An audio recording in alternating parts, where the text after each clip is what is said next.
tropical storm on the move. The Midwest bracing for severe storms, while out west, fires force new evacuations. This as Tropical Storm Dorian gains strength. Ginger here with the latest track and timing. Breaking news, President Trump this morning claiming a breakthrough could be coming on his trade war with China. Battle against the blaze. 44,000 troops in this U.S. supertanker racing to contain the record fires raging across the Amazon. World leaders and the Pope now weighing in. Our reporters there in the sky and on the ground, live from the fire zone this morning. Asleep at the wheel? The scary video of a driver apparently dozing in his Tesla on autopilot, hitting speeds topping 70 miles an hour. The search right now for these suspects caught on camera, holding up a famous Manhattan store in broad daylight, stealing up to $4 million worth of jewels. Sudden exit. The announcement from Colts quarterback Andrew Luck, retiring at 29 years old and at the top of his game, stunning the NFL and angering his fans. Almost, Jimmy, it sounds like some of these fans are booing. What we're learning about his reason this morning. And secrets from Star Wars. The brand new first look for the highly anticipated Rise of Skywalker, about to be revealed. Is this ray of light going to the dark side? See it right here, only on GMA. Live in Times Square, this is Good Morning America. Good morning, America. Hope you're well this Monday morning. Is this ray of light going to the dark side? Star Wars fans are going crazy. That's what's happening. It's not just Star Wars, though. A lot of big news out of that Disney event over the weekend. The Black Panther, Frozen 2, GMA was right there for it all. So if that's not a tease, I don't know what is.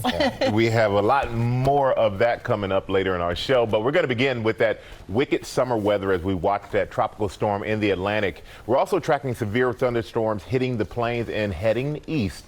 There's heavy rain making it for a messy commute in the Midwest this morning, and Ginger's going to start us off with the latest. Good morning, Ginger. Good morning, Michael. I see people outside with jackets on. That cool. And then Midland, Texas, a record high of 108. You know you're going to get storms between like this, the flash flood emergency in northern Alabama.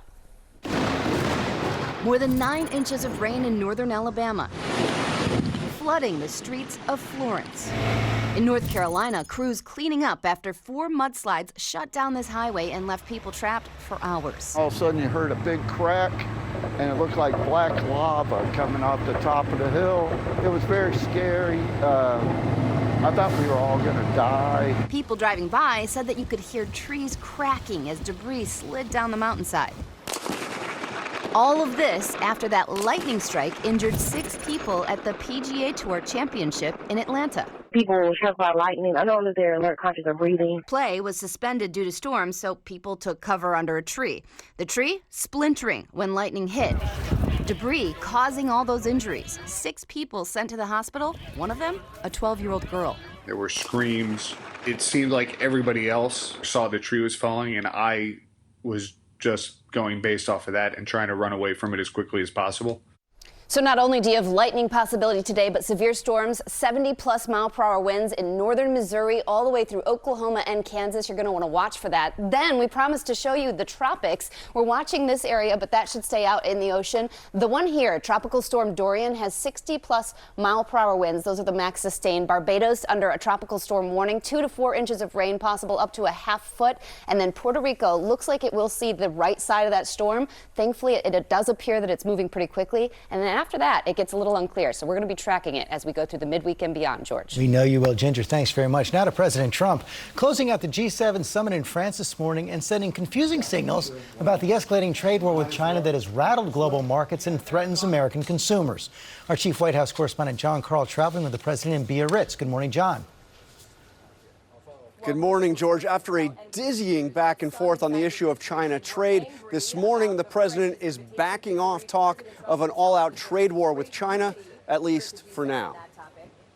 Very big things are happening with China. In the latest whiplash development on China, the president, who has rattled markets with talk of a trade war, now says a deal could be at hand. China called last night our top trade people and said, let's get back to the table. So we'll be getting back to the table. They've been hurt very badly, but they understand this is the right thing to do, and I have great respect for it. This after a chaotic weekend of mixed messages on China. Is the President any second thoughts on escalating the trade war with China? Yeah, for sure. Why not?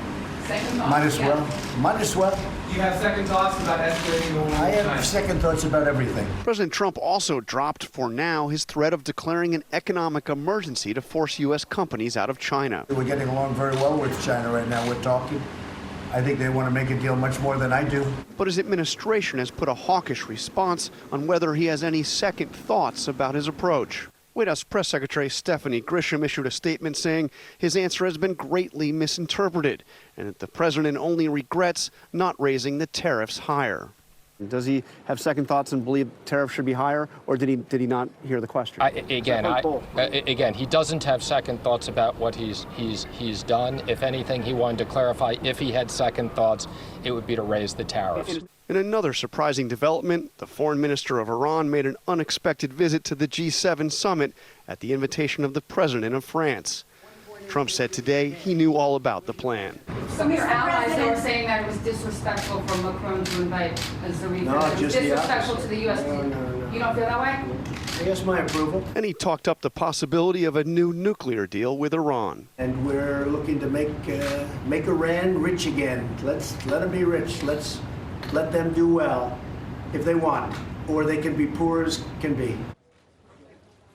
The president was asked if he would meet with Iranian Foreign Minister Zarif while he is here in France. He said it would be too early to do that. But then when he was asked if he had passed on a message for the French to give to the Iranian leadership, he said that he could not and would not answer that question. George? Okay, John, before you go, the president is also commenting on this strange but well-sourced report out of Axios that he had considered hitting hurricanes with nuclear bombs to stop them from coming to the U.S.?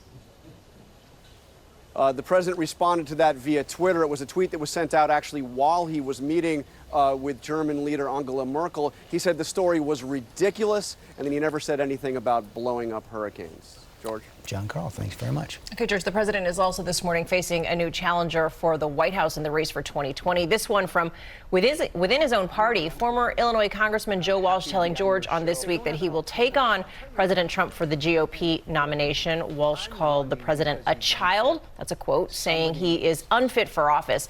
Walsh swept into Congress as a member of the Tea Party in 2010, but he only served one term before becoming a conservative radio host. All right, thank you, Cecilia. Now to the calls for action growing as those catastrophic fires burn in the Amazon. World leaders and the Pope are weighing in as we see new images of the devastation, and more help. It arrives to fight the massive flames burning in the rainforest. Matt Gutman is on the front lines in Brazil this morning. Good morning, Matt. Hey, good morning, Michael. This is one of the 80,000 fires that have burned in Brazil this year. This one burning this forest just overnight. Now, yesterday, I flew over this area, and in years covering wildfires in the U.S., I've never seen anything on this scale. Fires covering what we are told are hundreds of square miles.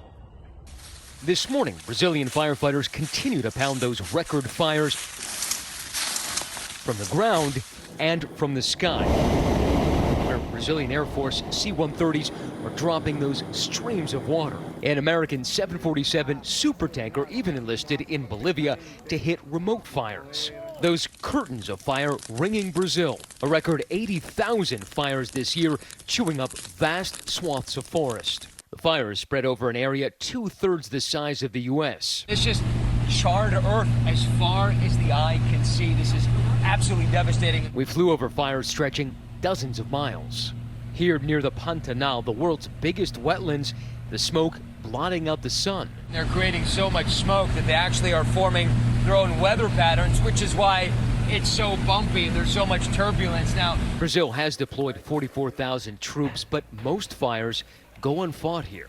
Now, there are thousands of fires burning across Brazil right now, but what makes this like so many others is that there isn't a single firefighter in sight. This squad of 30 firefighters with no fire trucks and no hoses, responsible for an area twice the size of New Jersey. They're using that foam spray to try to put out the fire. They've also got those mats. You can see them slapping the flames over there. It's not easy work. There are hundreds of fires in this area, but they chose this one because it's near a village where locals helped out, passing buckets, even using branches to put out flames. Now, to give you a sense of how overwhelmed firefighters are in this country, there is a single firefighter in this area for every 1,000 square miles. They don't have radios, they don't have fire trucks, they don't even have hoses. Now, the U.S. and other nations have offered support and assistance. Brazil's president said they don't need any. Guys. Just devastating. Absolutely. Global crisis. We're going to go to Hong Kong now, where we're seeing some of the most intense clashes yet between demonstrators and police. Officers have fired a water cannon, tear gas, and for the first time, actual warning shots. Ian Pannell is on the scene. Good morning, Ian. Yeah, good morning, George. That's right. This is a city shaken to its core by a weekend of violence. Overnight, the police releasing a statement condemning the protesters for the pitched battles that raged across the city for hours and hours over the weekend and taking a dangerous new turn. Anarchy on the streets of Hong Kong. Police firing a warning shot, even pointing their guns directly at demonstrators, using live ammunition for the first time since this 3-month fight for the future of Hong Kong erupted. One officer losing control with an unarmed protester. Water cannons deployed onto the streets. Protesters charging police with sticks, bricks and umbrellas. Police firing a relentless barrage of tear gas. There's more tear gas canisters being brought forward, but some of the protesters are literally picking them up and trying to throw them back.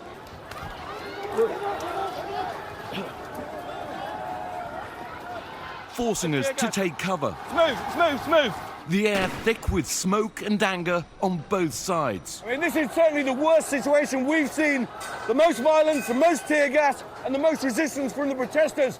The question now is how long will China tolerate these scenes? Police say 21 officers were injured over the weekend, that they had no choice but to draw their weapons because they were facing a life-threatening situation. In all, 86 protesters arrested, the youngest just 12 years old. And a reminder that China has said that it'll move across the border if the Hong Kong police can't control the situation. And there were brief moments over the weekend where it started to look like that. George? Okay, and thanks very much, Cecilia. So much on the line there. Now to a new twist in a story we've been following out of California. A deputy who sparked a massive manhunt claiming he'd been shot by a sniper while he was in the sheriff's parking lot on Wednesday. Well, apparently he made the whole thing up. The LA County homicide captain says 21-year-old Angel Reynosa, who is still a trainee with the department, confessed that he was not actually shot as he had claimed, and he told investigators he'd caused the holes in his uniform by cutting them. There was no sniper, no shots fired, and no gunshot injury. The county sheriff's department says that he will be fired. Michael? I'm not surprised by that. Now we're going to turn to new developments in the Harvey Weinstein case. The disgraced Hollywood executive is due in court this morning, facing new sexual assault allegations. Eva Pilgrim is outside the courthouse in Lower Manhattan with the story. Good morning, Eva. Good morning, Michael. Harvey Weinstein here today. A grand jury returning a new indictment of the movie mogul. Once one of the most powerful men in Hollywood, Harvey Weinstein is facing charges for sex crimes, including rape involving 2 women in 2006 and 2013. This new indictment isn't expected to include any new charges. Prosecutors represented the case for strategic purposes to include the testimony of Sopranos actress Annabella Sciorra. Now, she claims Weinstein raped her in the early 90s. While that's outside the statute of limitations to bring charges, prosecutors say her testimony is important at trial to show Weinstein is a predator. Cecilia? Okay, Eva, thank you. Michael? All right, now we're going to go to the stunning retirement announcement that rocked the NFL this morning. Indianapolis Colts star quarterback Andrew Luck, he called it quits at 29 years old. TJ is here, and TJ, the fans were caught off guard, the NFL was caught off guard, and the reactions were a little different. Were you caught off guard? Oh, absolutely. Okay, this will go down as one of the most shocking retirements in pro sports history. This guy is 29, one of the best in football, in the prime of his career, and has hundreds of millions of dollars of potential career earnings still on the table. Says, I'm done at 29. And in doing so, he's making a statement, there's more to life than football.